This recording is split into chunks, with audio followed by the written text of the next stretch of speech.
Has anybody ever heard of the Flexner Report? This is back to kind of History 101, the Flexner Report. Back in the 1910, John D. Rockefeller, who owned Standard Oil of New Jersey, he hired a doctor named Abraham Flexner. And his job was to go around to all of the medical schools and assess them and see if they were approved. They were doing approved treatments, right? Well, Rockefeller also owned chemical companies, drug companies, oil company. He owned all of it.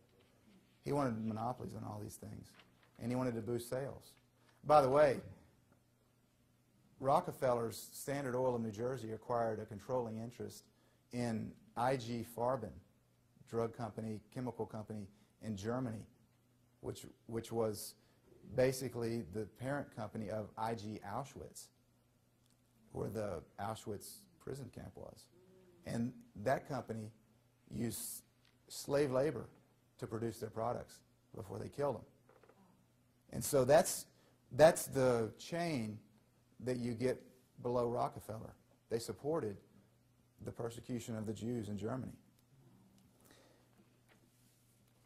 You would think that after IG Farben and IG Auschwitz used slave labor of the Jews in World War II, that they would have been blackballed in the United States. Think again. Anybody ever heard of Bayer Corporation around here? Right? It's here. Bayer Corporation in 1956 hired Fritz Termeer, who was chairman of the board, who became chairman of the board at Bayer. He was convicted in the Nuremberg trials, and he worked for IG Auschwitz, and he became their chairman of the board at Bayer. And the fruit doesn't fall far from the tree. How many of you have heard of Factor 8? Factor 8, one person. Factor 8 was a drug that was put out by Bayer in the late 80s. It was for hemophiliacs. Now, shortly after they mass-produced this and had thousands and thousands of doses of Factor 8, they learned that it was contaminated with the AIDS virus. So they didn't sell it to the United States citizens, thank God, but they sold it to France, Germany, and Japan. France, Spain, and Japan, I'm sorry. And 20,000 plus people were infected with AIDS. And they knew, the internal documents had been released from Bayer, and they knew it was contaminated, and they sold it anyway, because they didn't want to have to eat the money. They didn't want to have to throw it away. Okay? Now when I say this about a company like Bayer, or later I'm going to talk about GM, okay, this is not the workers. The workers are hard-working people. They have no clue what decisions are being made at the top level. Okay, so this is not an indictment of somebody that worked for Bayer or GM later or whatever. Okay, it's top-level decisions that are being made, very compartmentalized. Many of the executives wouldn't even know what was going on. Very compartmentalized, but that's what went on. Now, back to the Flexner Report. I got sidetracked there. Sorry, I tend to do that. So Rockefeller wanted to build his drug cartel, so he sends Abraham Flexner to review the medical schools in the United States to see who's approved. What does approved mean? Who's using drugs? Who's buying drugs? Because he had drug companies, pharmaceutical companies. And what Flexner did is he came back with a report that was presented to the Carnegie Institute and then to Congress that said there are many, many medical schools that are using unapproved treatments. And only a few are using approved treatments. Well, guess what? All the ones that were unapproved were using homeopathy, natural medicines, and all the ones that were approved were using drugs. Then, after that, they instituted the AMA as a gatekeeper for medical schools. Okay? So now the AMA decides. Now, the AMA is not a congressional body. It's not a governmental entity. Right? The AMA is a private organization that's kind of like the doctors' union. Okay?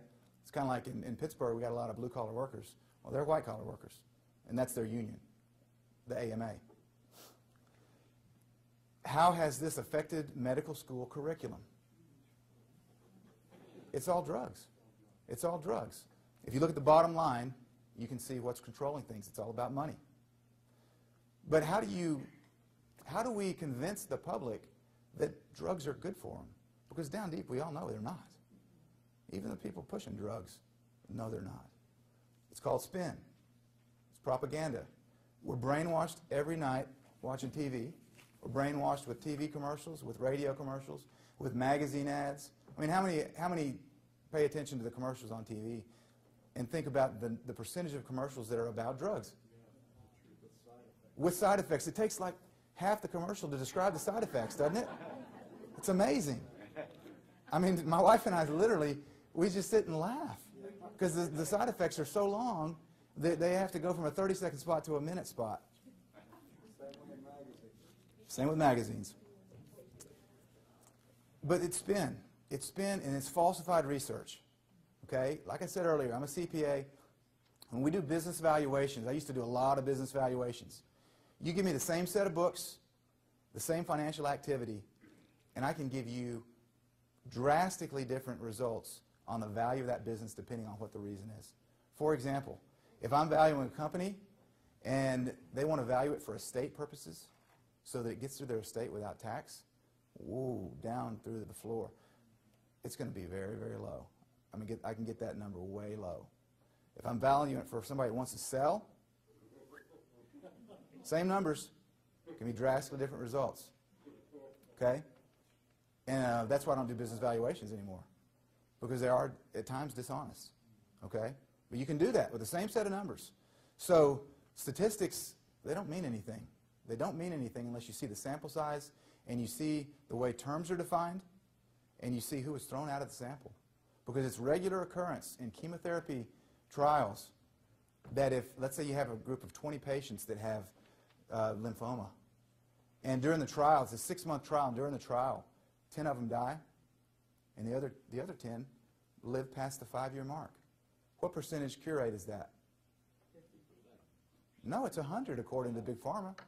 They throw them out of the trial if they die before the end of the trial. Okay? You can't believe the statistics that you hear.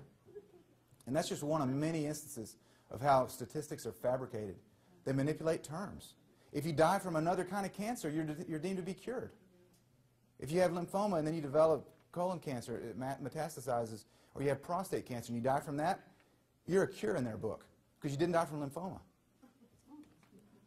Okay? It's absurd the way that statistics are manipulated. But here's a good example of spin, and I'm not picking on any GM workers here. I told Carol about this on the way over because she's worked for GM. But anyways, this is not on GM workers, but this is what happened. Remember when we used to have regular gasoline? Okay? Remember, it was like late 80s or something before they finally phased it out and it's all unleaded now. Well, GM discovered that adding lead to the gasoline gave the cars a lot more power, right? I mean, boom, you can put the pedal to the metal. What they didn't tell people was that it's carcinogen. Lead causes cancer. I mean, big time. There's multiple studies out there that prove that empirically. So what they did is they paid the Bureau of Mines to falsify research and to say that lead vapor doesn't cause cancer. And one of the members of the board of GM at that time was Charles Kettering. Anybody ever heard of Charles Kettering? Sloan Kettering Cancer Institute in New York City. So then he got his hospital that he founded to falsify more research and to oppose any anti-lead research for 60 years until finally everybody woke up and said, hey, this is causing cancer. We got to get lead out of the gasoline. They finally did in the 80s after 300 million tons of lead vapor had been released in the United States. That's 600 billion pounds of lead vapor. So we're all breathing it still. I mean, is it any wonder that cancer is on the rise?